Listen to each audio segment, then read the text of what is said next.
Well, you greet them. Okay, good evening, everyone. It is now 7 o'clock, and so I'm going to go ahead and start.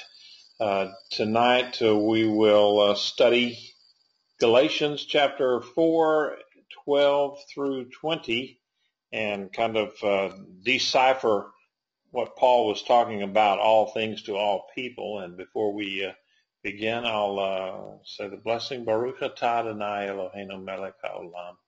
Asher kitshanu b'mitzvotav v'tzivanu le'asok b'divrei Torah. Blessed are you, Lord our God, King of the universe, who sanctifies us with his commands and commands us to engross ourselves in the words of Torah. Amen. Okay, now, tonight, like I said, we're going to be looking at all things to all people, and I'm going to read the verses here because we do have people listening in on the telephone and they don't have the advantage of the slides. Galatians 4:12 through 20, I plead with you, brothers and sisters, become like me, for I became like you. You have done me no wrong. You know it was because of a physical ailment that I proclaimed the good news to you the first time. And though my physical condition was a trial to you, you did not hate or reject me.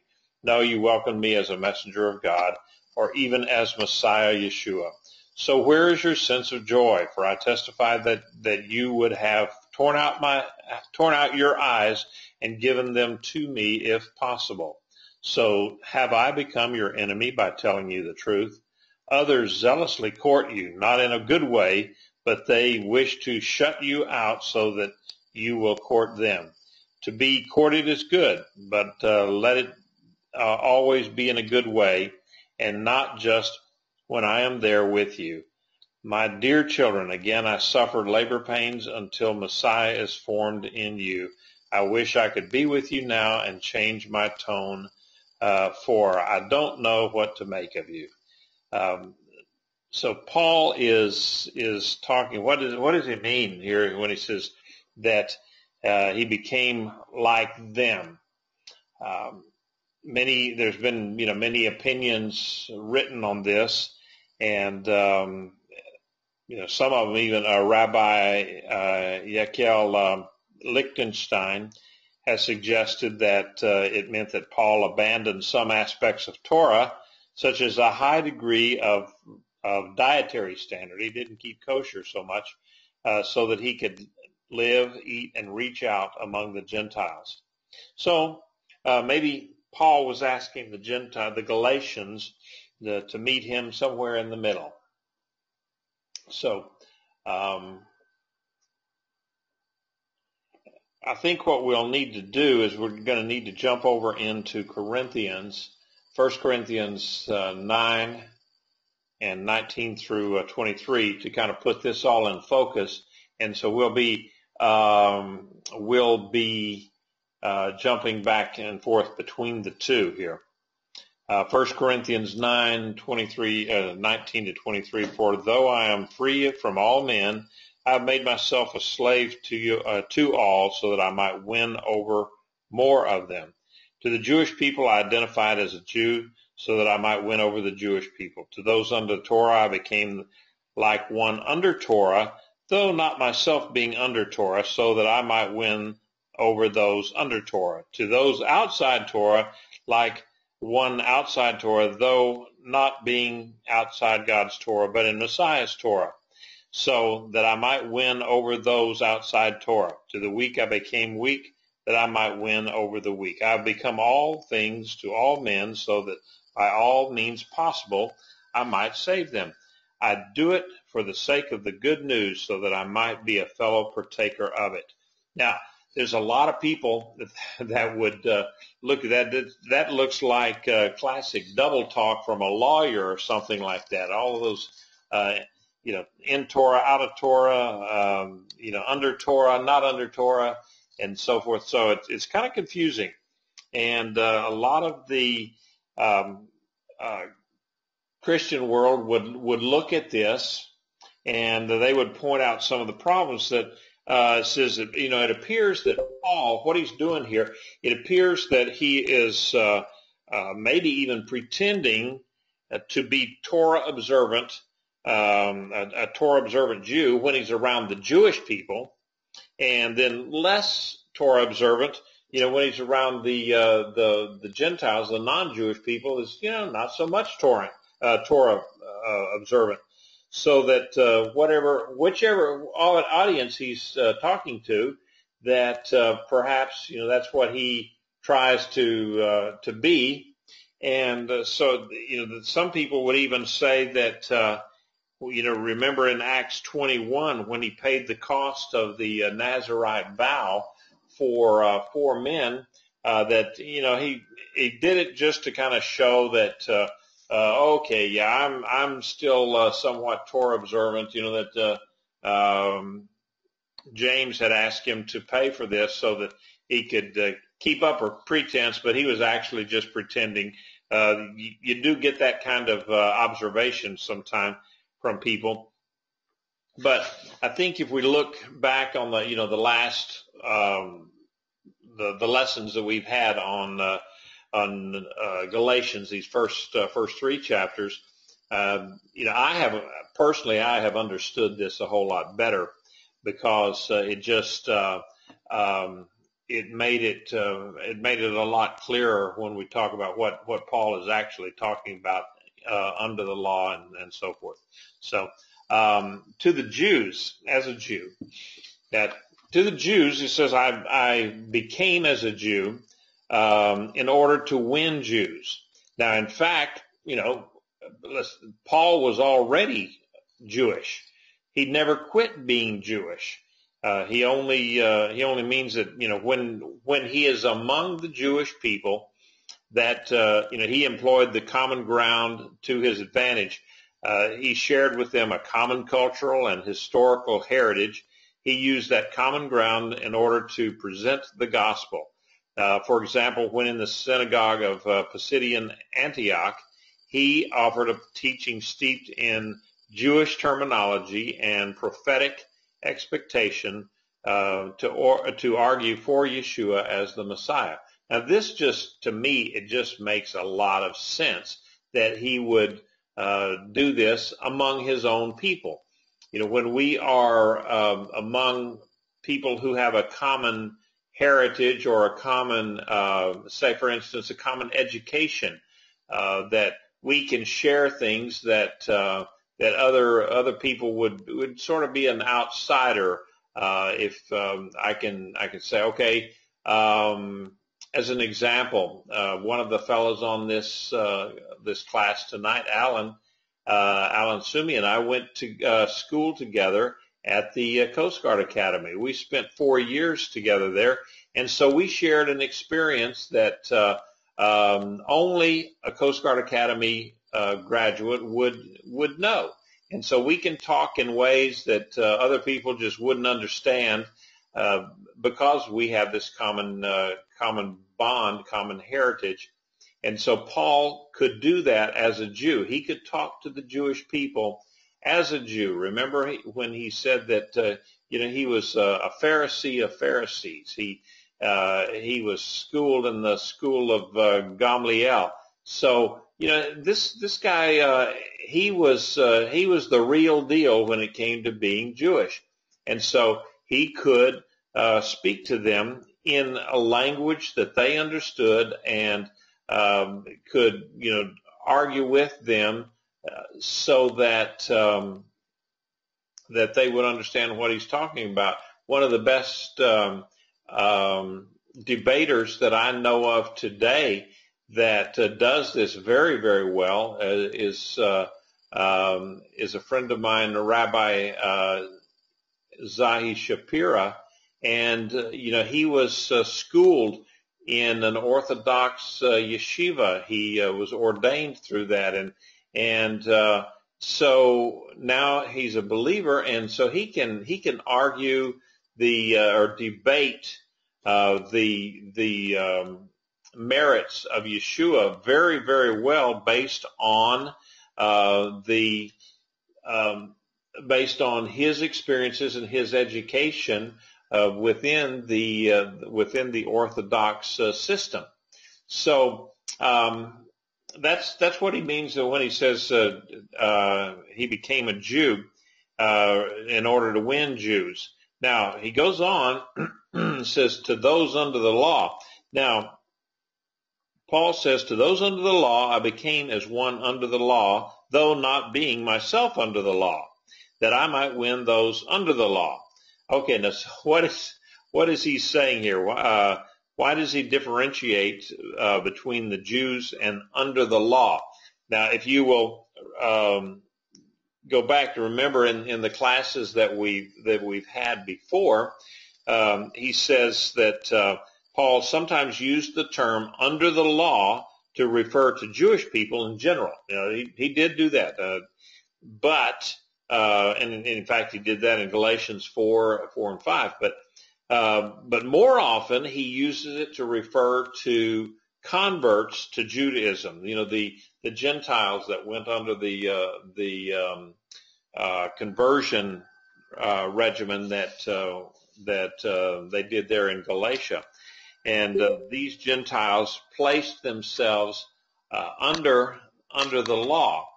So,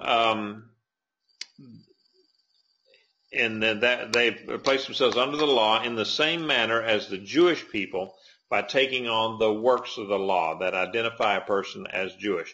Now, because of that, I read this as referring to those Gentiles who have already converted. Okay, remember we had the different classes of people there, and that's not really a good word, but I mean different aspects of their beliefs or their status, I guess, in Galatia, because you had the Jewish people, you had the Gentiles that had gone under the full conversion complete with circumcision and so forth. And then you had the God-fearers that had gone, they had kind of gone up to that all the way up to, they'd gone all the way up to everything except the circumcision. And then you have the Gentiles that were saved. They accepted the message of Yeshua, and so that was a different status. And then, of course, beyond that, you had the pagans.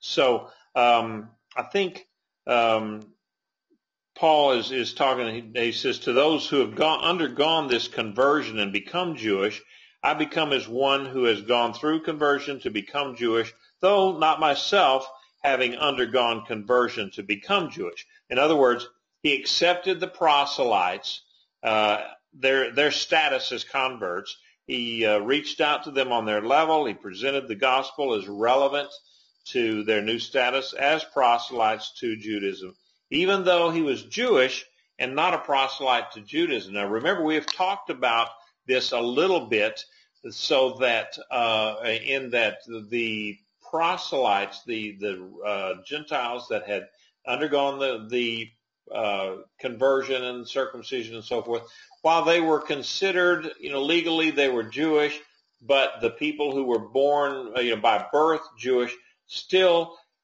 in many cases did not accept them as full equals. You were equal, but some people are more equal than other people. And so they, even though they were in there, they weren't, they kind of almost second class Jewish citizens in the synagogue, as it were.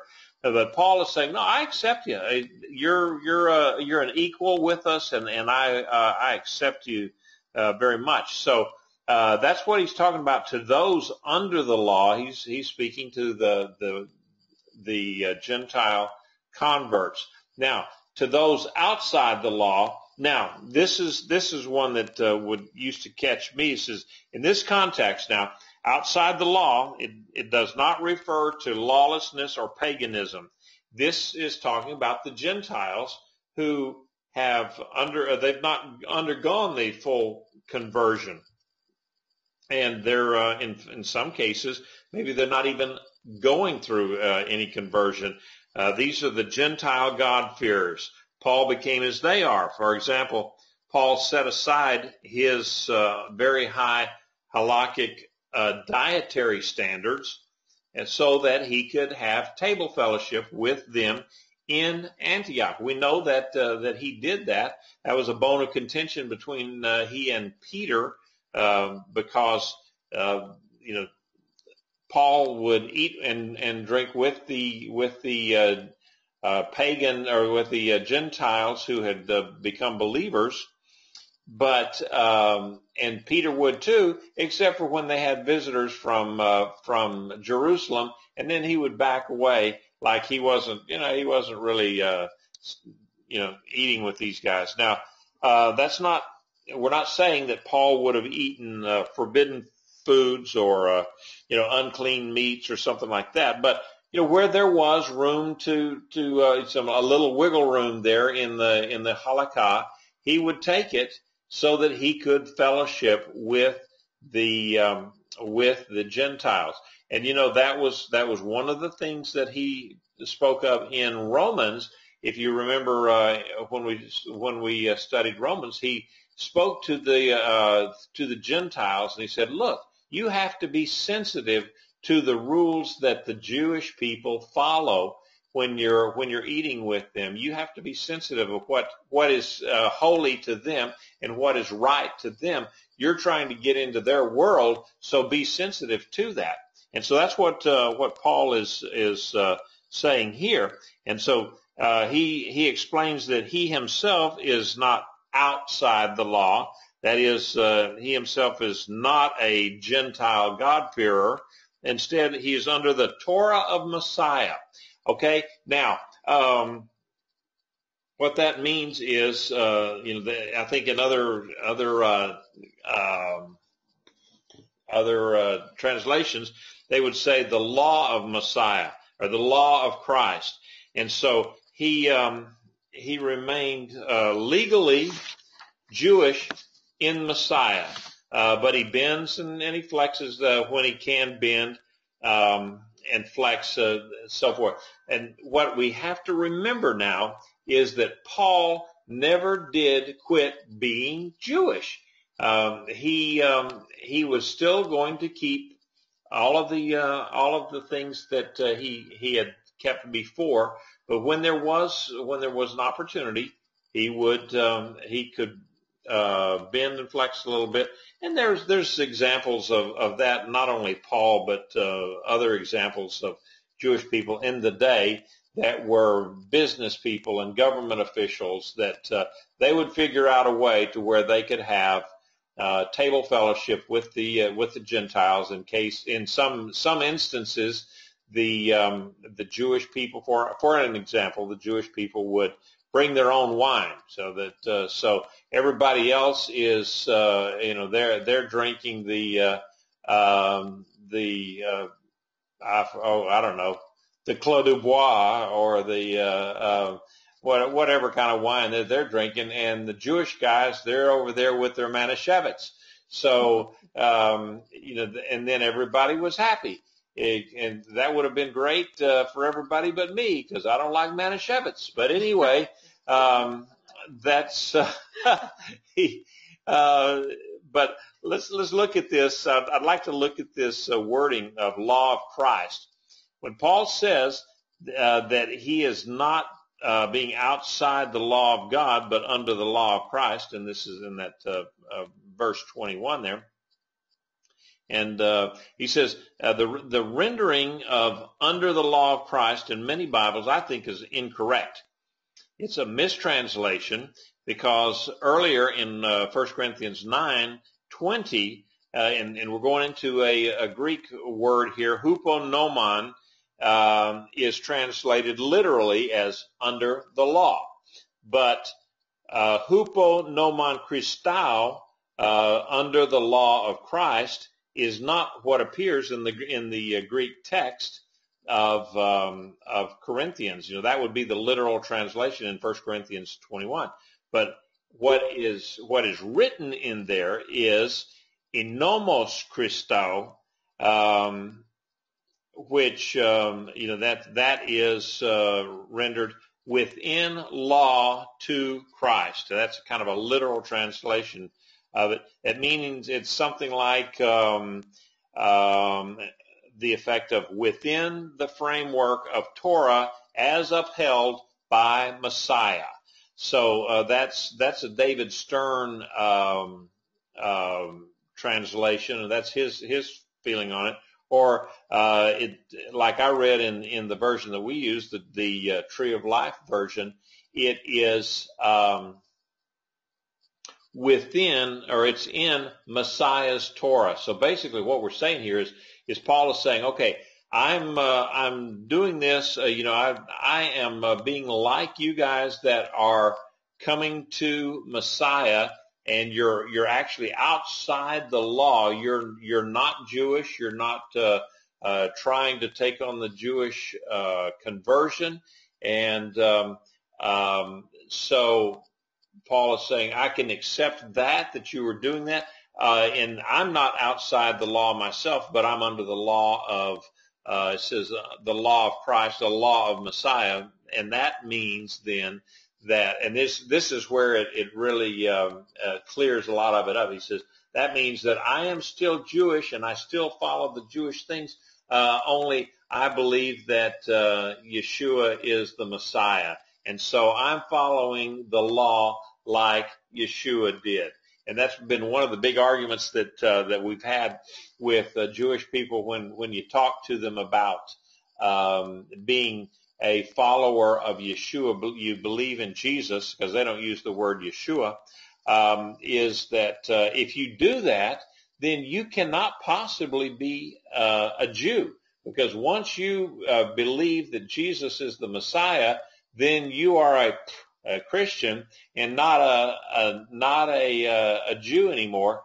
Even though you argue with them and you say, look, if you were born Jewish, you had your bar mitzvah, and then you decided, hey, I like to study Buddhism, and I want to be a Buddhist, would you still be a Jew? And they say, well, of course. And if you decided, well, I don't even believe that there's a God anymore, because of, say, the Holocaust or whatever, would you still be Jewish? Well, of course you would still be Jewish. But then when you say, then why can't I believe in Jesus as the Messiah, Yeshua as the Messiah, and retain being Jewish? And it's a conundrum for them, because they've been taught all of their life that if a person accepts Jesus or Yeshua as their Savior, then they are no longer Jewish.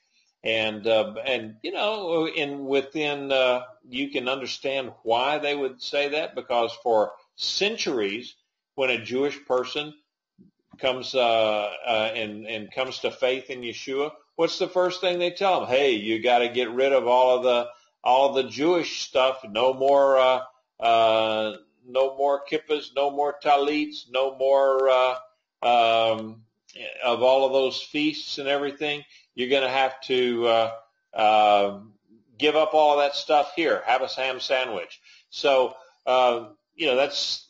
it's understandable that the Jewish people would be like that. So be like Christ. He was a Christian, right?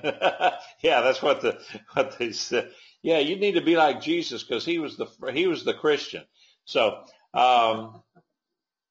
anyway, Paul says, I have become like you, and Paul treats the non-Jewish Galatian believers as an equal brother, brothers and sisters in the Lord, and he asked the Galatian Gentiles to make social sacrifices just as he did for them.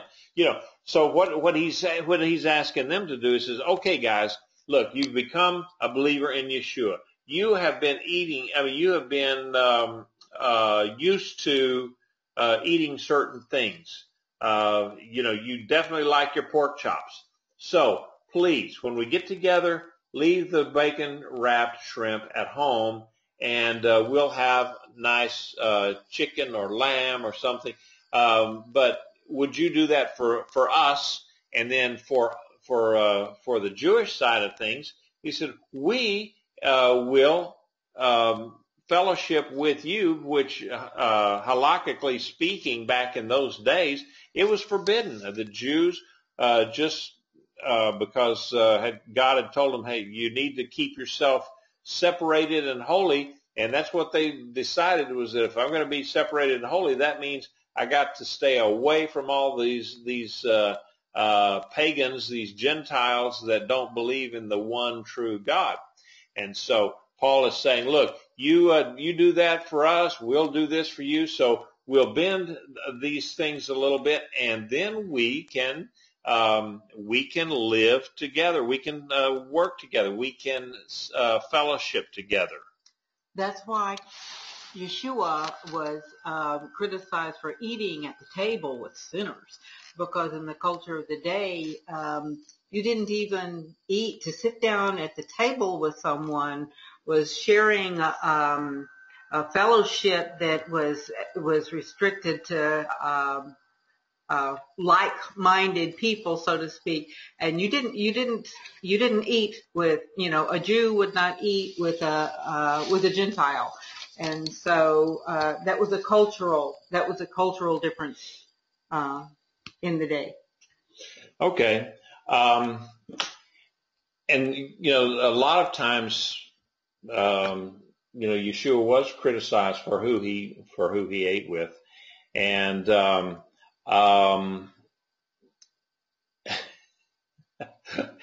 Ray asked, what would you do if you were invited to a Jewish believer's home for dinner and she served shrimp cocktail or shrimp in a salad as an appetizer?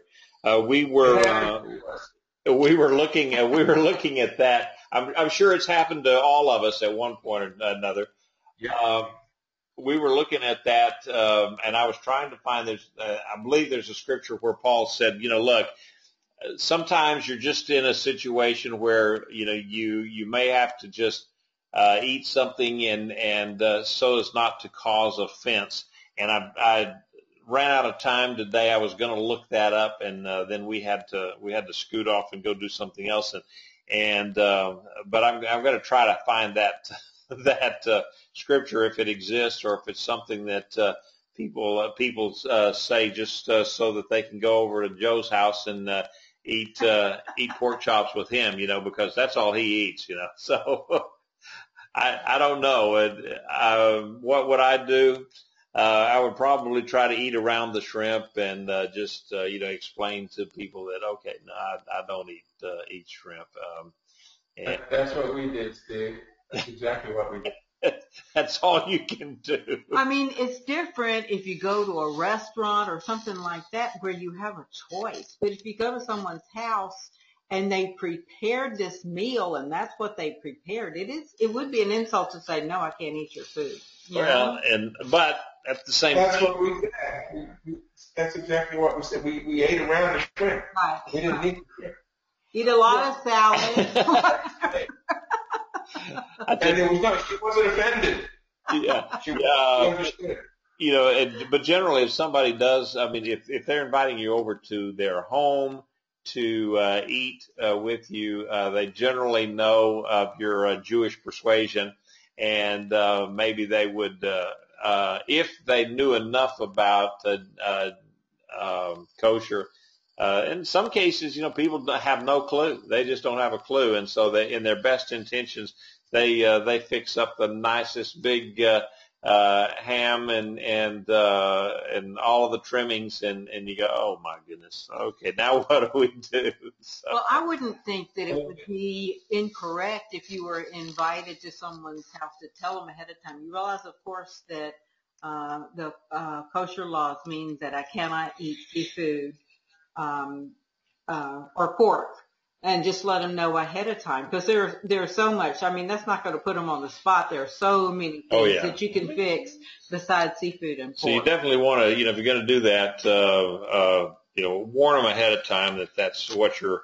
And a lot of times, I tell you, it makes it easier nowadays because so many people have dietary restrictions of one sort or another. It makes it very easy for you, because normally, when people will invite you over, they say, okay, now do you, and they'll do it. They said, now, do you have any, health issues or any dietary restrictions? Because, uh, we don't want to serve peanut butter and jelly sandwiches to your kids if they're going to die, because that's messy, you know. It's just, and we don't want the paperwork. So, Hey, Doug wrote, we weren't offended. It wasn't Doug. It wasn't Doug. Typical Doug. That's what am I going to do with you? No, the irony of it all was this person was a Jewish believer. And so, you know, we've known her for years. So we just explained we don't eat that. And she understood. But that's what she served as an appetizer. Yeah. Oh yeah. Well, we've all been there. You know, I went to one several years ago at an oil field dinner. It was very elegant thing at Ruth's Chris in Houston. And you know, first thing they came around with the bacon wrapped shrimp, you know, and all that. I said, no, thank you. And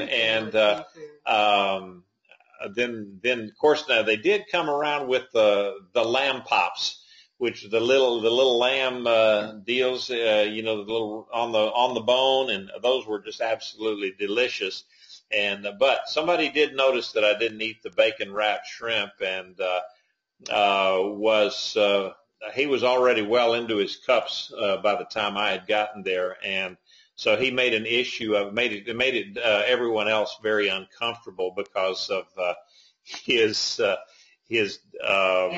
well, yeah, he was talking about being Jewish and you know, all sorts of stuff. But anyway, it didn't offend me. And then somebody else at the heard it and heard my responses to it, and he came up and says, you know, if I can pull this off, would you be interested in going and running a company for me in Israel? So as it turned out, you know, the oil business kind of fell apart, and then we never did get to do that. But you know, it all worked out. So anyway, let's get back to where we were. So I'm saying that Paul is telling these guys, let's meet halfway, please. Let's get together, you meet me part way, I'll meet you part way. And so then he's asking them to join him in, you know, this is tension back in those days. There was a lot of tension. You know, just as his loyalty to the non-Jewish people cost him prestige and status within the Jewish community, loyalty to Yeshua also cost the God-fearers a social status in the Gentile world. So both of them kind of lost something within their own sphere of their social spheres.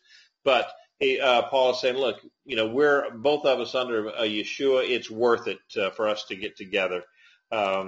It would, I don't know if it would be the same scenario if you looked at it where, you know, people could be believers in Yeshua, and because of the color of their skin, they went to the church over here, and the other people with the other color of skin went to the church over on that side of town.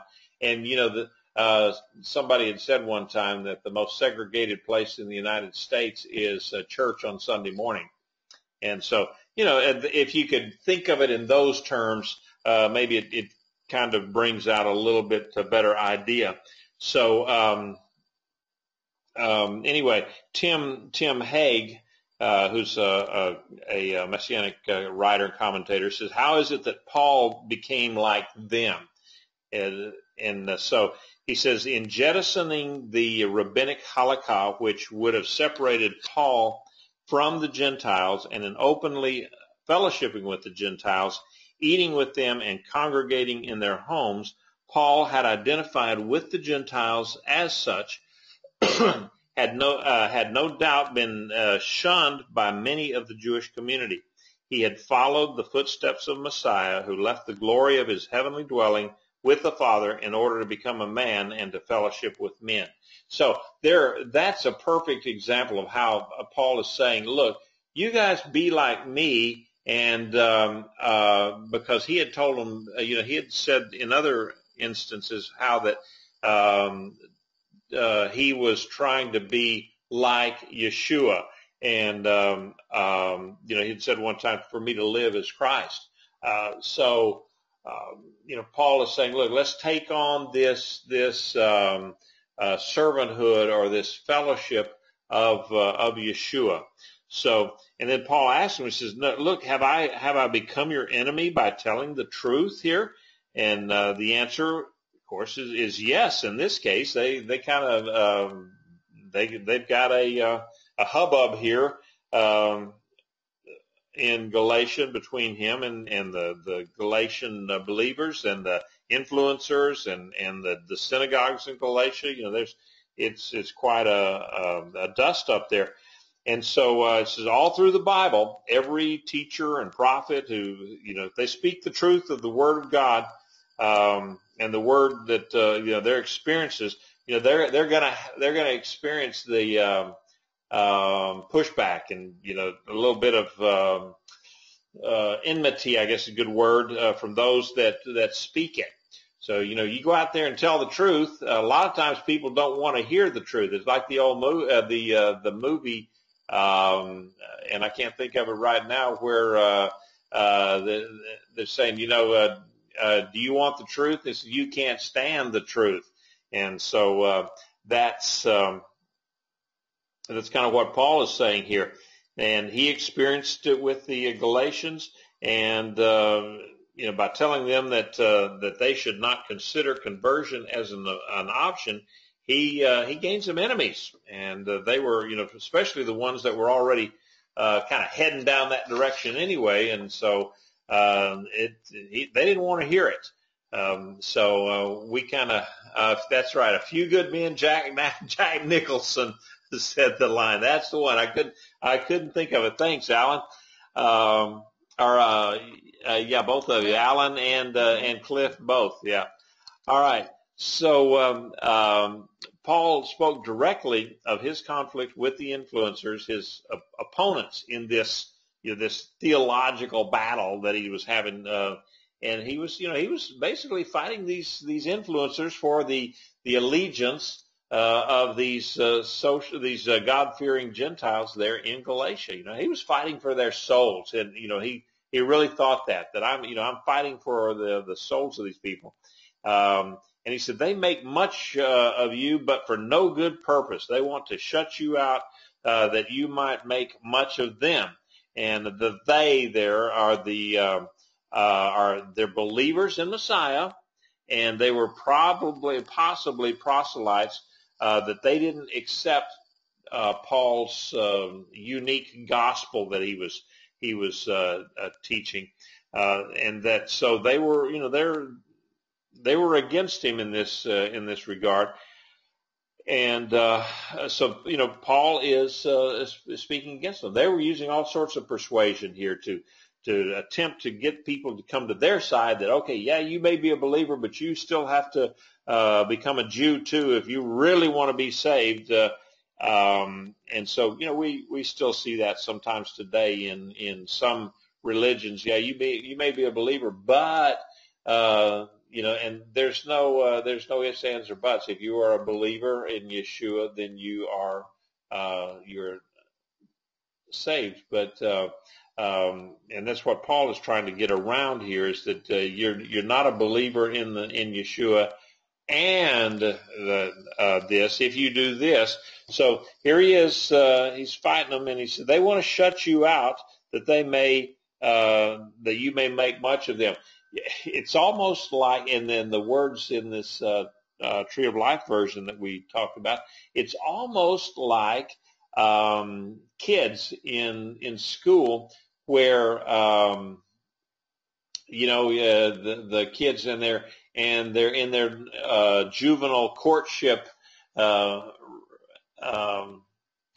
rituals that they go to. Some of these gals and guys do it the same thing. They get some gal or guy that likes them, and they like them, and then all of a sudden they're wanting to separate them from everybody, all of their friends and everything, because now you're you're my girl now. You can't go around with, and you can't speak to these guys, or you can't be with that crowd because you're mine now. And Paul was kind of saying that same thing about the influencers, so that they're trying to shut you out so that then you're theirs. And then there's another way of also looking at that, where he's trying to say that they're trying to shut you out, is that if you don't become circumcised, or if you don't become a full convert, a proselyte to Judaism, then we're going to shut you out. So there's a couple of ways of looking at that, and I think that's what Paul was battling against there in these verses. And there's also the part there in these verses where he's talking about he got there, and because of his sickness, he stayed with them a good long time, and some of the wording in the Greek, there's a word in there that escapes me right now, but in the Greek where Paul is saying to them, you did well for me. You would have even plucked your eyes out for me if it would have helped. So he said, you love me that much, so why are you fussing at me now? Why have you lost this friendship that we had? And this Greek word that they used was to spit, and where basically Paul got there, and they could have looked at him and his illness, and they could have cast him aside and said, well, no, he's got the evil eye, or something, and the Greek word was to spit. You go poi, and we don't want you here because for instance, we don't know what his malady was. He was sick, and he had, and perhaps it was something that affected his appearance, that perhaps it was not so pretty. And but they did not reject him, and they accepted the gospel of Yeshua. And he said, you did all of that, and you were so loving and kind and everything, and now you're against me because I'm trying to tell you the truth. So that's why he's what he's talking about here. Now we talked about the influencers and what they were trying to do. Now Paul's big concern here, I think, he's expressing this anguish. He even talked about, like being, and I think Paul stepped over the line here. He's talking about being a woman in childbirth, and so so the ladies would have to come up to Paul and say, hey, what do you know about? You don't know nothing about childbirth. But he's talking about that he would feel like that he had to go and rebirth the person because they had been saved once, and then now he's got to go back and do that and go through all that pain again.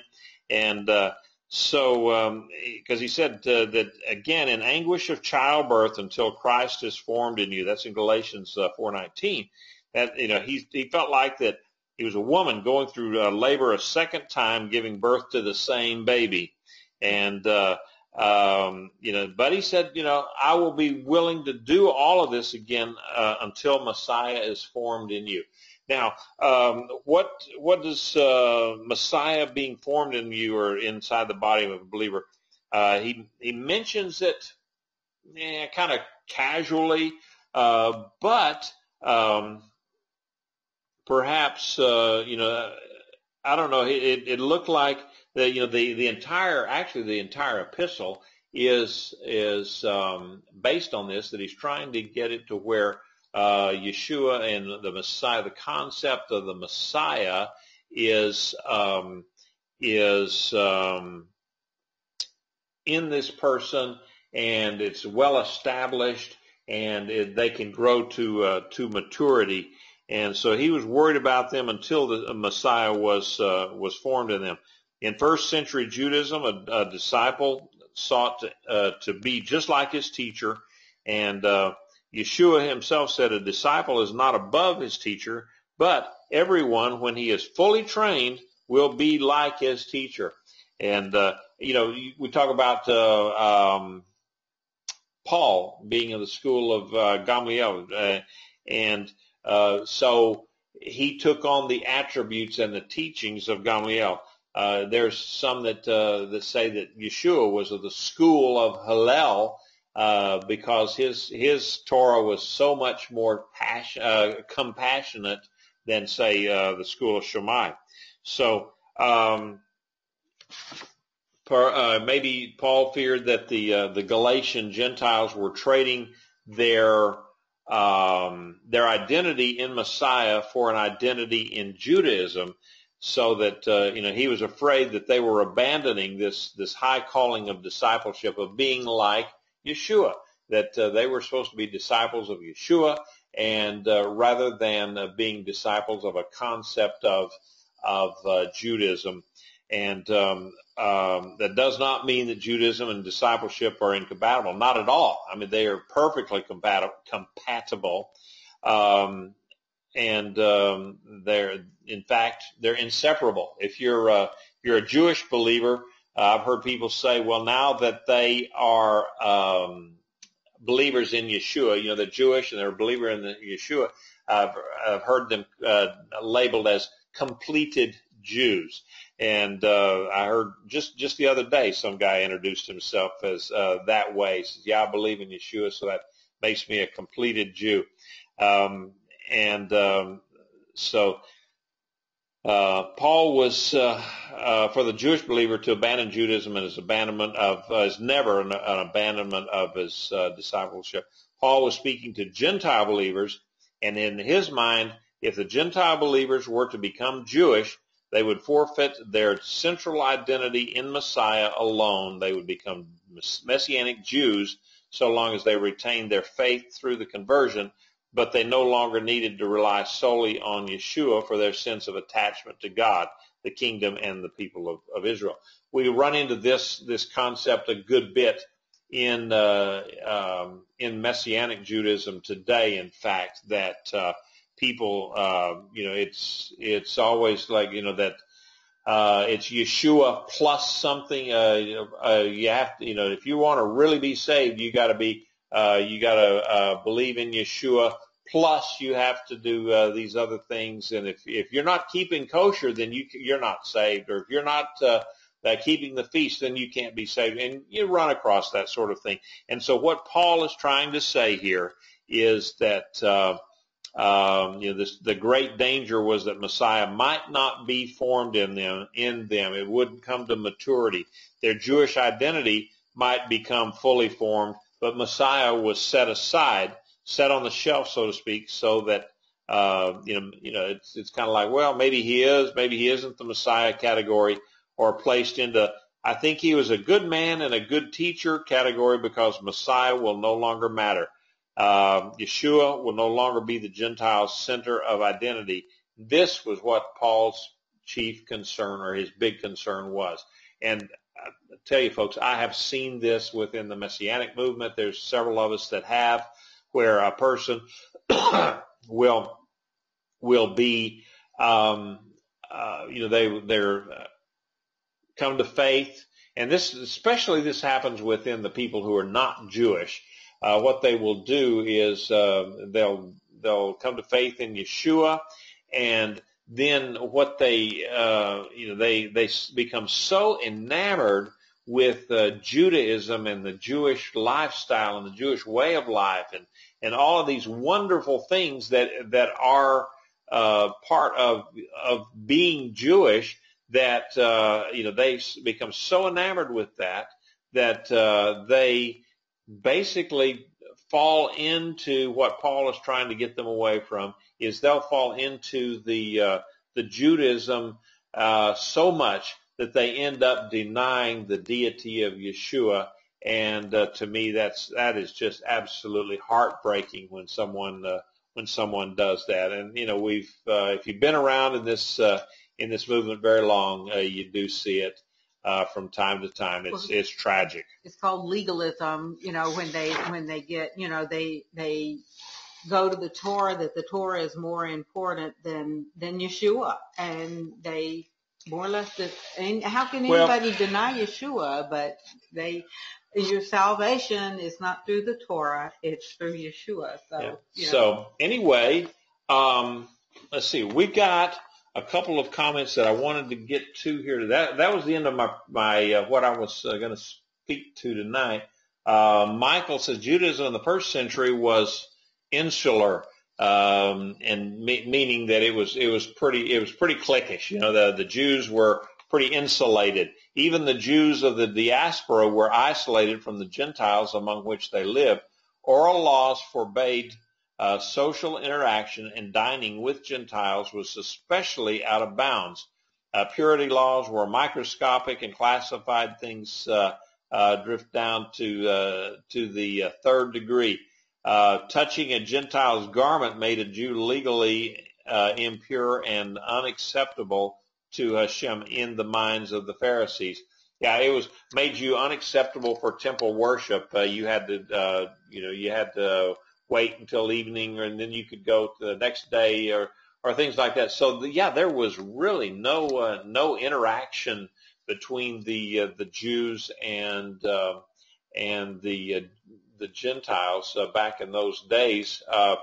Again, there's exceptions to all the rules, and I have read instances where certain government officials, business people that they saw it that they had to get around it somehow and become friends with some of the Gentiles. So they would get around it, but certainly they were not as concerned with being unclean for temple service, so that they got over it and got around with the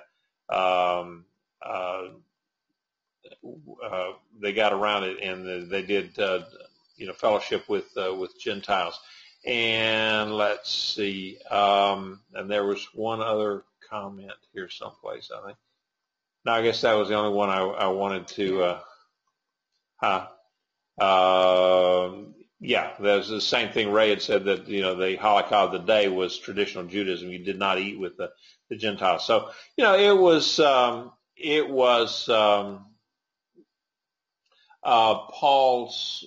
This was a big step for Paul for him to preach this kind of a gospel.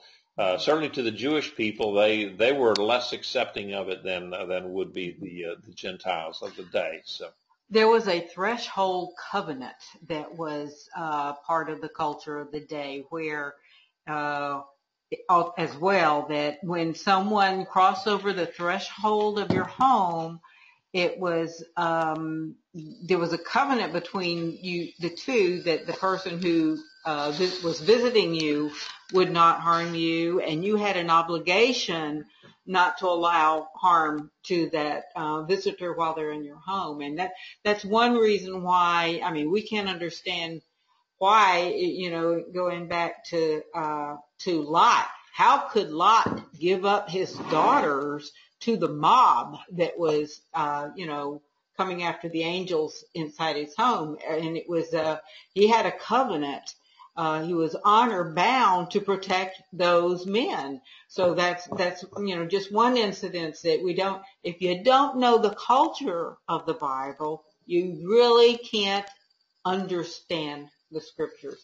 And another thing I wanted to point out is, kind of to put it in context for today, I know personally that the cross is offensive to a Jew who has not accepted Yeshua. And you think about it, Christians all through the ages have,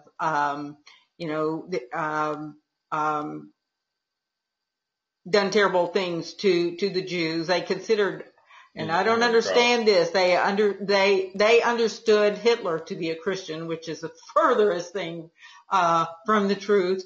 And you think of during the Crusaders, the knights went all across Europe with the this flag with a red cross on it, and going through pillaging and killing Jews and stealing their property, their intent was to go to Jerusalem and free it from the Muslim takeover, but they killed Jews all along the way, calling them Christ killers. So there has been a lot of harm and hurt done, in both sides. So there are even Jews of today, a lot of them are put off by a cross. I came from a Christian background. To me, a cross is so symbolic of Christ's love for us that he died on the cross. That's what it's all about. That is the center of my belief in his love and the price that he paid. I have a cross that was given to me by my parents, and I literally put my mother's the diamond from her wedding ring in the center of the cross. But I will not wear that cherished necklace to synagogue or witnessing to a Jewish person, because I understand that it could be offensive to them. Now a lot of Jews who have been Messianic believers for a long time, they don't have that. They don't have a problem with the cross, but some people do. And so I think that kind of puts it in context with Paul. He had to not bring offense to whoever he was with. And so, that kind of puts it in a proper perspective, I think, to help us understand why he wasn't being two-faced. For me to not wear a cross doesn't make me two-faced. I'm just being sensitive to the people that I am around and, at the time. I will wear a Star of David going to a Christian church, and I get a lot of looks with that, but, but to me, the cross, I don't want to harm my witness, in a Jewish, situation.